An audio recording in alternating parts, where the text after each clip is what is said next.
And it came to pass at that time that Yehuda went down from his brethren, and turned into a certain Adulamite, whose name was Hurrah. And Yehuda saw there a daughter of a certain Canaanite, whose name was Shuach. And he took her, and went in unto her. And she conceived, and bore a son. And he called his name Ar. And she conceived again, and bore a son. And she called his name Anan. And she yet again conceived, and bore a son, and called his name Shalach. And he was at Keziv, and she bore him. And Yehuda took a wife for Ar, his firstborn, whose name was Tamar. And Ar, Yehuda's firstborn, was wicked in the sight of Yahuwah. And Yahuwah slew him. And Yehuda said unto Onan, Go in unto your brother's wife, and marry her, and raise up seed to your brother.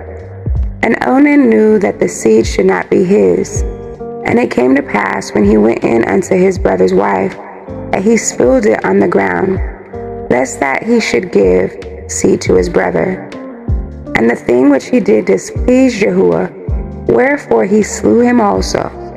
Then said Yehuda to Tamar his daughter-in-law, Remain a widow at your father's house, till Shalach my son be grown.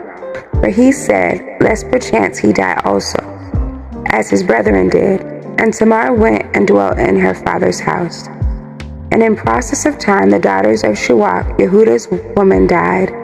And Yehuda was comforted, and went up unto his sheep shearers to Timnathah, he and his friend Hurrah the Adulamite. And it was told Tamar, saying, Behold, your father-in-law goes up to Timnah to shear his sheep. And she put her widow's garments off from her, and covered her with a veil, and wrapped herself, and sat in an open place, which is by the way of Timnah. For she saw that Shalach was grown, and she was not given unto him to be his wife. When Yehuda saw her, he thought her to be a harlot, because she had covered her face. And he turned unto her by the way, and said, Go to, I pray you, let me come in unto you. For he knew not that she was his daughter-in-law. And she said, What will you give me, that you may come in unto me? And he said, I will send you a kid from the flock. And she said, Will you give me a pledge till you send it? And he said, What pledge shall I give you? And she said, Your signet, and your bracelet, and your staff, that is in your hand. And he gave it her, and came in unto her, and she conceived by him. And she arose, and went away, and laid by her veil from her, and put on the garments of her widowhood. And Yehuda sent the kid by the hand of his friend, the Adulamite, to receive his pledge from the woman's hand, but he found her not. Then he asked the men of the place, saying, Where is the harlot that was openly by the wayside? And they said, There was no harlot in this place. And he returned to El Yehuda, and said, I cannot find her. And also the men of the place said that there was no harlot in this place. And Yehuda said, Let her take it to her, lest we be shamed. Behold, I sent this kid, and you have not found her.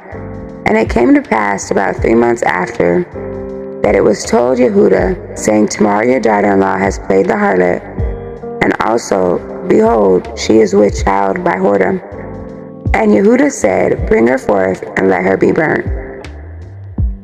When she was brought forth, she sent to her father-in-law, saying, By the man whose these are, am I with child? And she said, Discern, I pray you, whose are these, the signet, and bracelets, and staff? And Yehuda acknowledged them, and said, She has been more righteous than I, because that I gave her not to Shalach my son, and he knew her again no more. And it came to pass in the time of her travail, that behold, twins were in her womb.